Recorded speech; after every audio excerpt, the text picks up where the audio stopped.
Hello everyone, I am the Shimman of Airtel. Now we are going to see physical geography model questions with its answer. It's been a long time without post because of we're busy dealing with another stuff, but nowadays we are going to ban.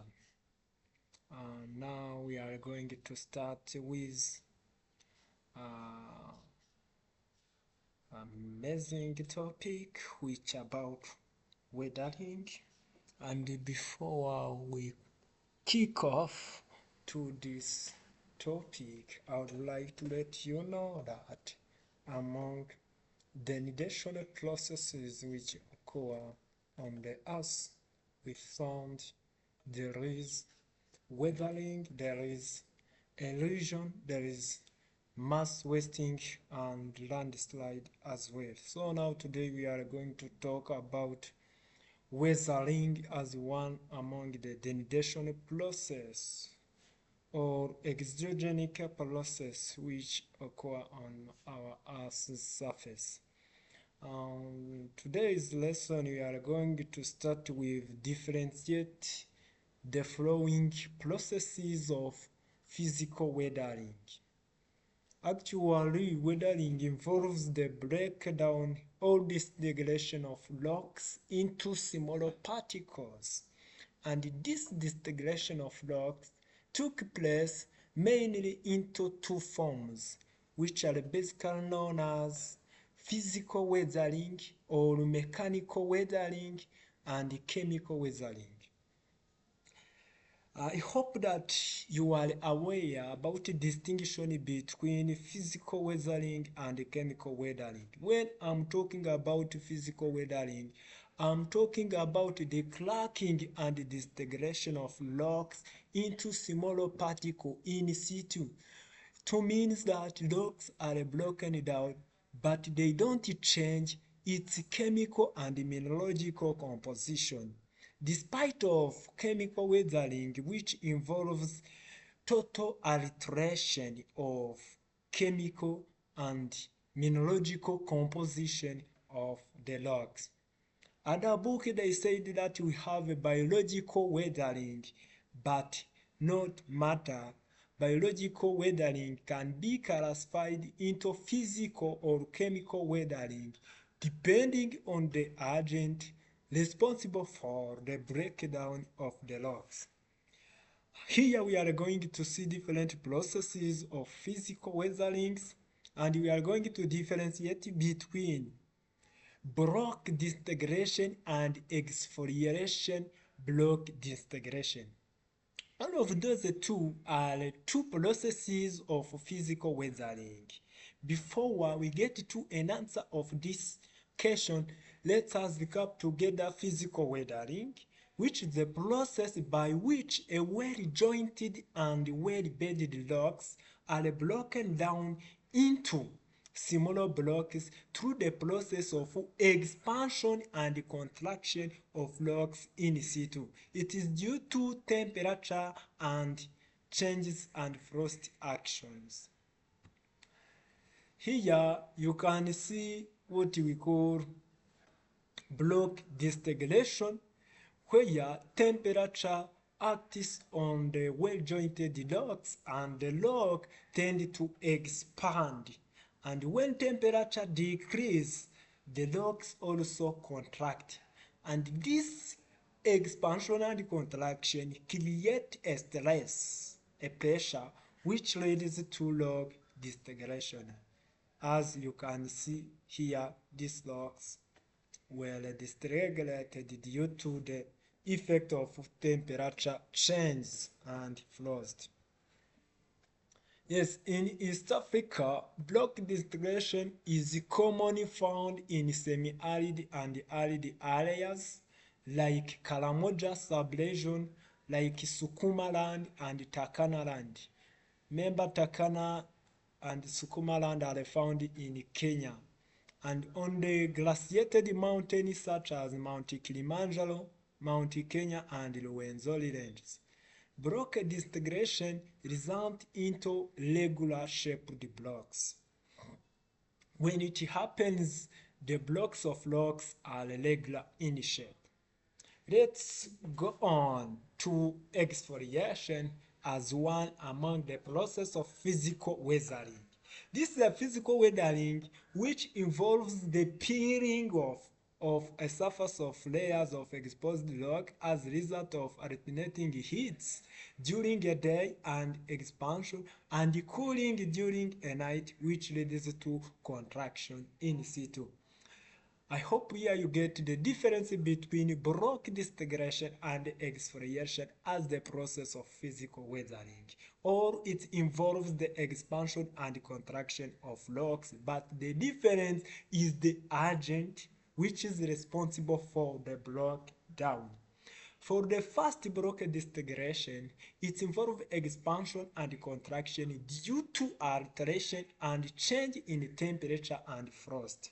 Whereas for exfoliation, it's about peeling off of the surface of layers of rocks due to difference in heat of the day and night.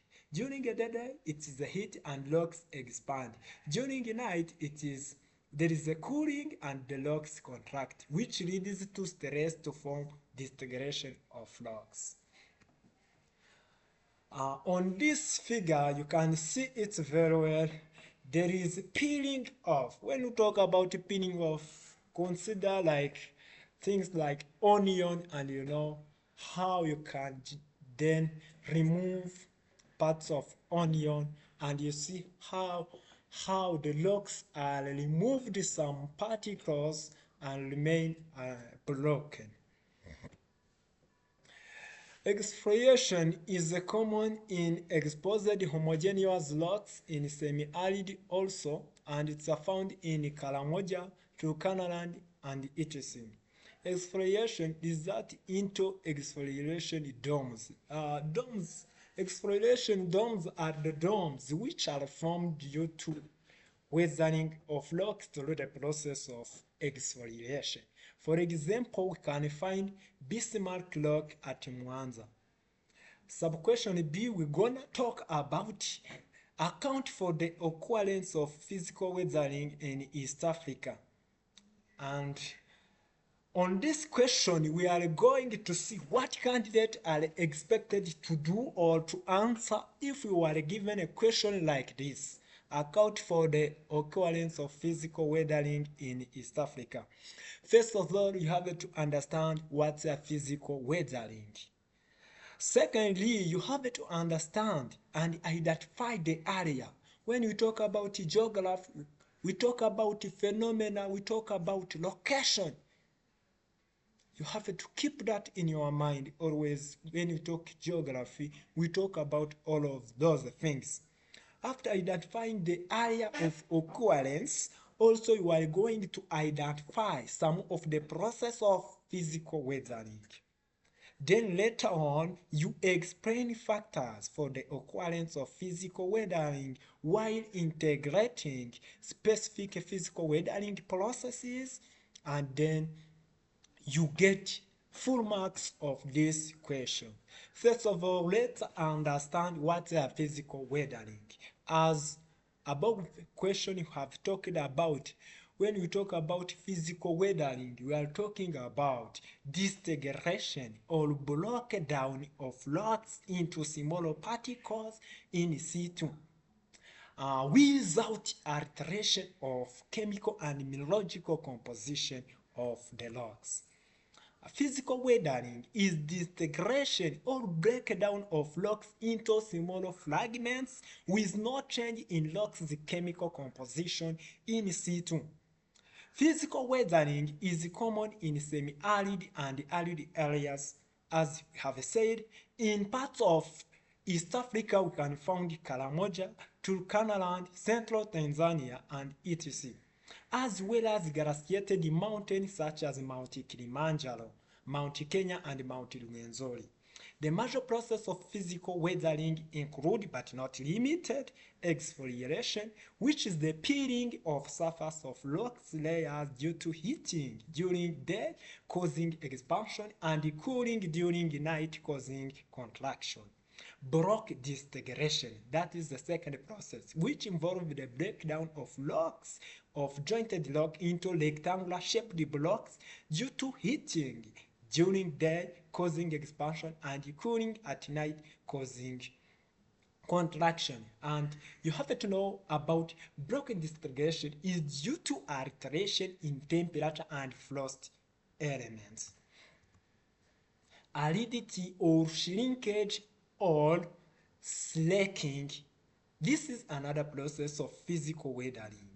It occurs on non-porous rocks. These are rocks which are limited to the pore, like clay.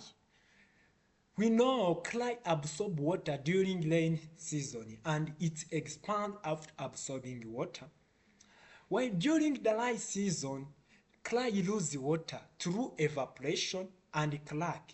The repeated alteration, expansion, and contraction of clay due to the presence and absence of water or rainwater, it eventually causes them to crumble into smaller elongated pieces. That is how the process of shrinkage or slaking occurs.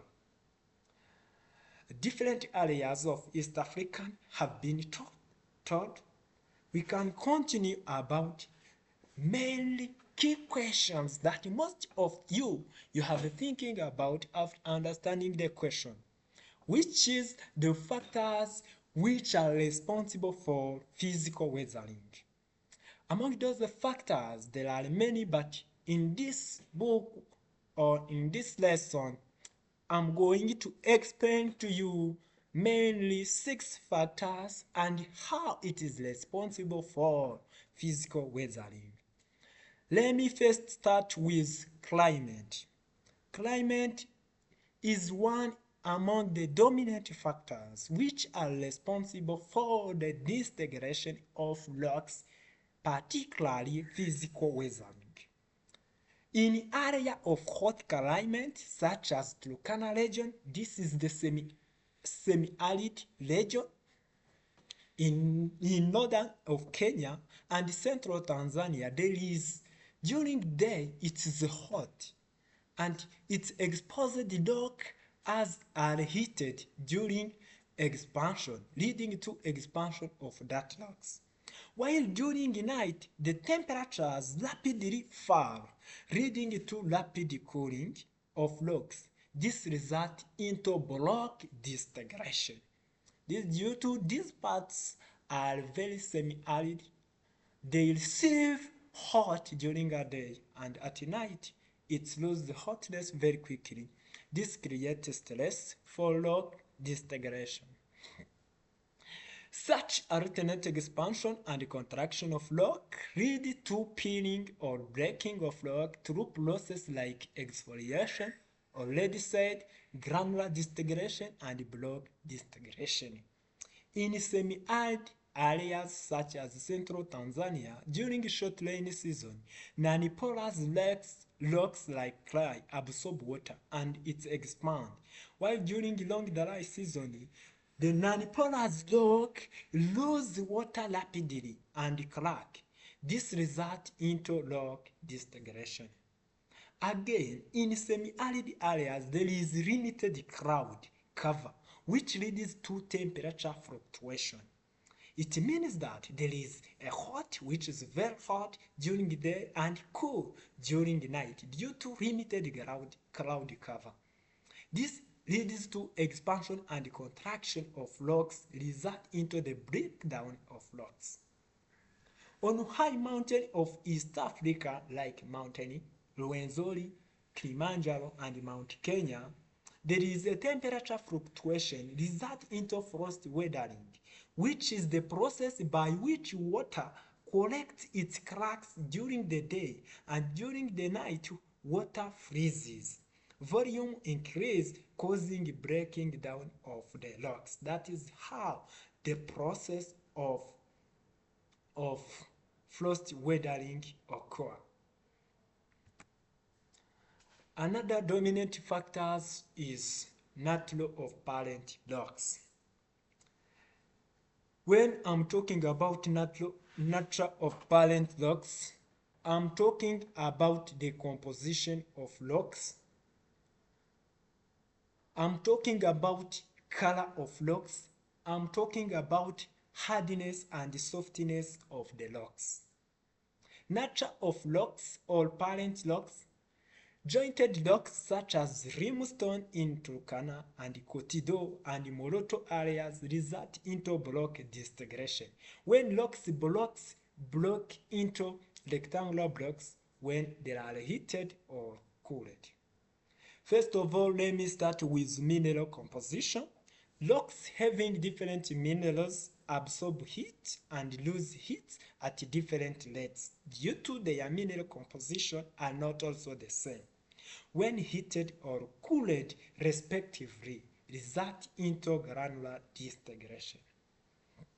Secondly, let me talk about the color of the rocks. Dark colored rocks absorb a lot of heat in semi-arid areas when it is heated, leading to their disintegration, compared to the white rocks which reflect the heat. Thirdly, let me talk about difference in rock hardness. Soft and hardness of the rock. Soft rocks such as limestone in semi-arid areas like Turkana and Kotido easily break down when exposed to rapid cooling and contraction due to hot temperatures during day and cold during night. This results into disintegration. Yes. Our third factor is relief. Let's come together. We talked about climate. Secondly, we talk about nature of parent locks, and third, now we are on reliefs. On the reliefs, you have to think about steepness, gentleness of the log or of the parent log. But here we talk about steep slopes tend to be experience a lot of soil erosion that expose the rocks to the process of physical or mechanical weathering due to high dangers and risk of responsible to soil erosion. Steep slope also tend to be affected by mass wasting that expose the rock to unloading or what we call pressure release, which is in the form of mechanical weathering. Fourth factor is limited vegetation cover. In semi-arid areas like Turkana, Central Tanzania, Moroto exposes the rock to extreme temperature fluctuation, resulting into rapid expansion during the day and rapid contraction at night, this leading to rock disintegration. Fifth one is biotic factors. Biotic factors involve movement of heavy animals like elephants, antelopes, zebra in Kidepo National Park, lead to breaking of rocks. You can see also biotic factor include all those biological weathering or living organism which involves the breakdown of rocks into smaller particles.